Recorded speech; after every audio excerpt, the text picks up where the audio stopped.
Hi guys, it's Chris at Cork and Crown, back at my cider table, and there is actually a table here, I should say back at my white cider wall, with some more cider to try.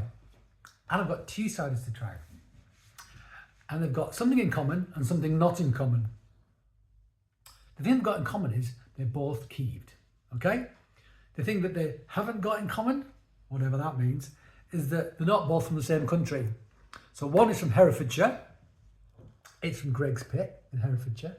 It's a 2023, which I'd filmed recently, but deleted it by accident or something. So I'm going to taste it again, because this is on the online shop, this one. I'm selling it alongside the 2024 and the 2022 or 2023, I think as well. 2022, I think as well, pardon me. Yeah.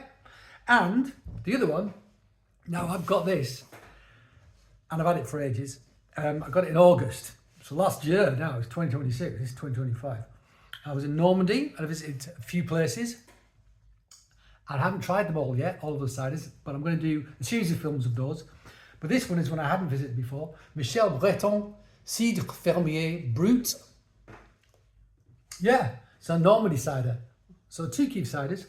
So all French cider really pretty much is Keeved, be it Pays d'Auge Normandy, Cotentin Normandy, Perche, which is Normandy, all AOCs, and then you have Breton as well, Brittany.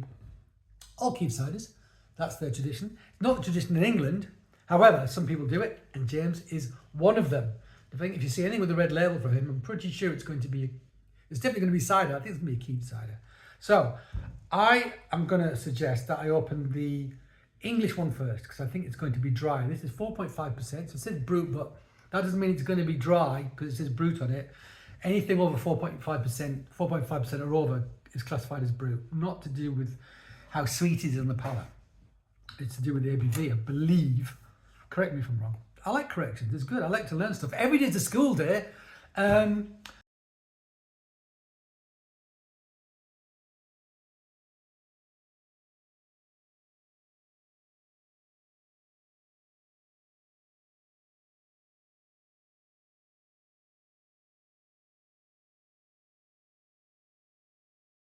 But let's open James's first. It's going to be dry. It's a bit stronger, 6%. So this is two varietals, which is Dabadet and Yarnton Mill. Yeah. This is actually a geographic origin, UK protection. Can't remember exactly what specifics are for that for Herefordshire, but I'll put it on the screen somewhere, probably.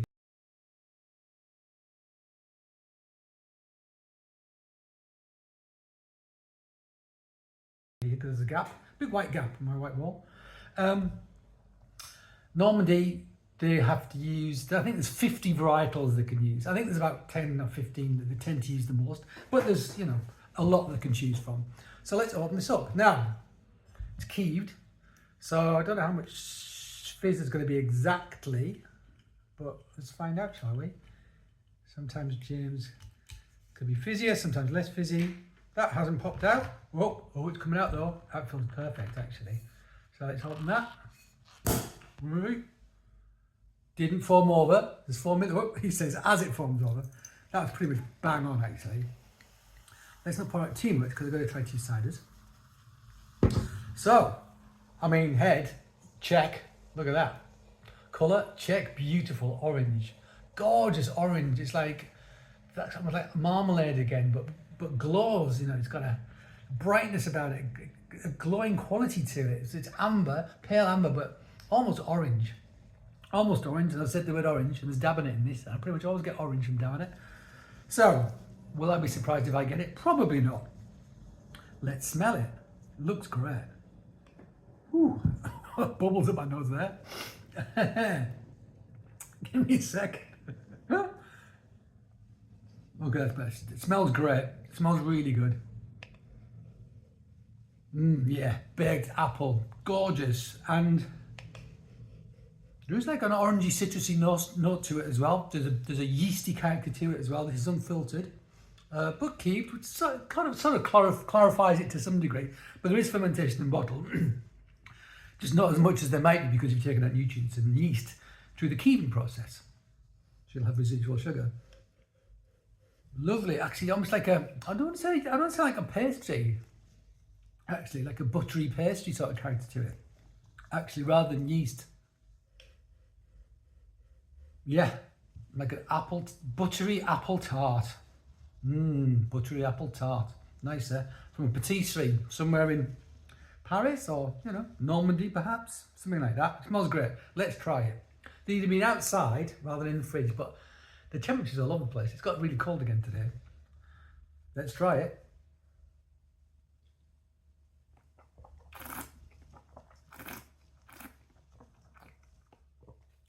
Bubbles fill your mouth. Lovely mousse. Really good. Okay, so tannin, check. Gentle tannin on the front. Gentle soft tannin. A little bit of sweetness. Hints of leathery tannin on the back. Not too much though. Pretty good. Almost an alkaline character and a mineral character as well.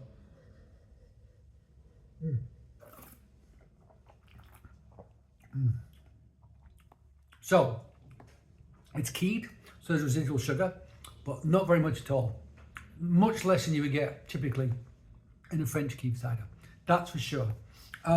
These apples are not a blend of different styles. They're both bittersweets, so low acid, but higher in tannin and higher in sugar. This is very quaffable. I am getting hints of the orange juice again. There's a bit of apple in there again, but there's almost like a graininess to it. I don't mean as in texture, I mean like grains, you know, like cereal grains. That I'm getting something like that in the middle of my palate.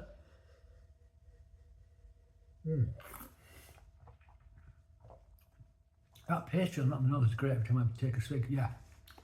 Hint of orange juice, fresh orange juice, not your Fantas. Nothing like that. It's fresh, this orange juice. It's good. Very different nose to palate as well. That bready, that pastry thing on the palate is absolutely great. On the nose, pardon me. I love it. Buttery pastry. Yeah. Okay. Good start. We like. I didn't have to swig that because I thought I was being clever. Bought another glass. So that way, I wouldn't have to neck that. Oh well. Oh well. I'm going to put this in a fresh glass anyway though. Just so I don't, you know, taint one with the other. I'm having a swig of water. I'm going to put water in this glass. Have a swig of water.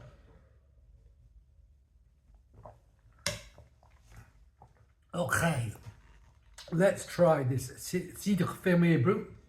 So, on the label, that is the farmyard. It is.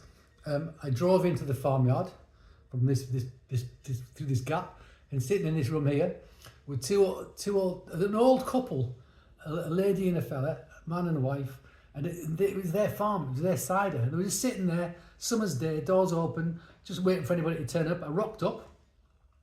They took me into this building over here with the arches. This is where the cider was. Have to say, loved it. Beautiful little place. All just obviously massive tradition in this Michel Breton family of cider making. Historically, I'll put some information on the screen. So I might have some pictures as well I can put on my whiteboard wall. Whatever. Yeah, brilliant. And I've actually had something from them already which I haven't published. I made a film of, which I'll say nothing about. But if memory serves me correctly, it was flipping great.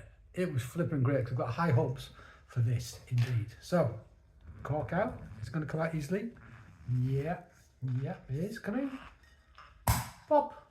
Hey, look at that. That's a celebration sound, isn't it? So, I expect this to be sweeter. I mean, the moves on that already. Amazing. So again, bottle conditioned, natural bubbles in the bottle. I believe, I can't remember if they're pet nat or dosed. I assume they dose it. I assume they must dose it. To get the different levels of sweetness. They must dose it, yeah, at bottling. And so some of the sugar that they dose it with will get fermented, and some of it will not get fermented. And how much sugar you put in depends on how sweet or dry it's going to be. This is me guessing as I'm you know, looking at this. So there you go. This is a bit paler in colour. Nice though. It's still amber, but bordering on straw. Got a deep straw gold, but it's gone into amber. Hazy again.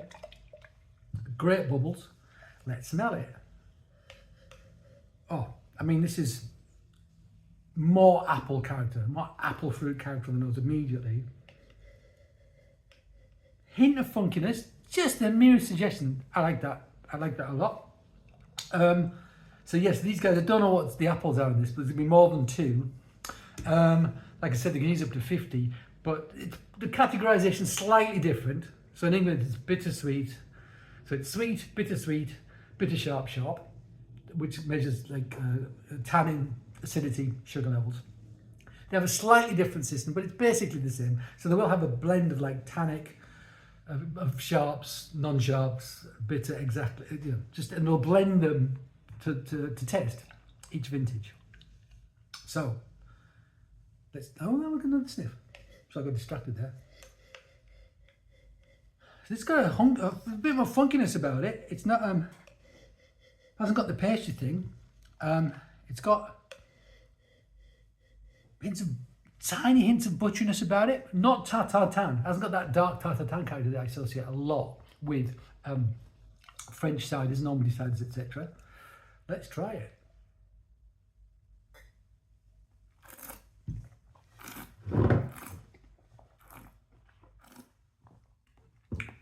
Again, great bubbles. Okay, this is not dry. It says brut. It's not brut as in dry at all. This has got residual sugar. This is going to be at least a medium, I would suggest. If you're taking like my sort of normal criteria, like English criteria, English standards. But it's delicious. Appley, yeah, but that's not saying much, is it?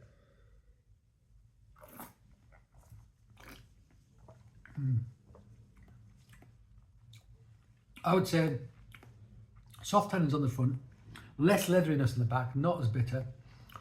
There is a hint of like baked apple in the middle, but not Granny Smith's eating apples. It's got a fresh eating apple character. This is lighter on the palate. Doesn't lack deliciousness though. There's minerality. That's an easier drink by some margin. But it's only 4.5%. For most people who think they know cider, crap cider, industrial cider, you know, what everyone thinks of as cider, you give them that, they go, that's delicious, give them more of that. Rich, sweet, tasty, delicious apple, amazing bubbles, great mouthfeel, and only 4.5%. I mean, God.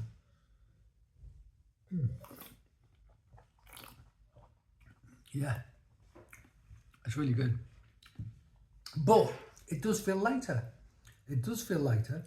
One more swig of the Greg's Pick.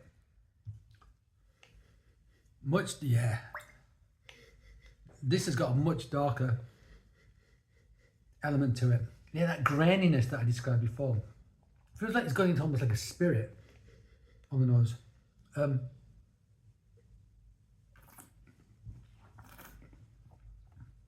Bubbles are great again though. Totally different, yeah. Massively different. Massively different. Deeper, darker, bit more tannic, bit more, less sweet for sure. It's a drier cider. Lighter, bubbly, more friendly on the palate for people, for the uninitiated. More sugar. Really interesting examples of Keeved cider, but both totally different. Totally different. Cider is so diverse, it's so interesting, it's so wonderful, and vintage to vintage, so diverse, so interesting, so wonderful. People do not know these things exist, and I wish more people did, because they're fab, they're fabulous. And if you want to introduce somebody to cider, something like this, Pays d'Auge, Normandy cider, boom, absolutely every time. This is what got me into cider, these styles of cider, and yeah, and every time I drink one, I remember why that happened, why that transformation came about. This is great. This is also great. We like them both. Keeved Ciders, everybody. We like. So thank you for joining me at my cider table or my cider wall, whichever you prefer. I hope you join me again. But until that time, cheers.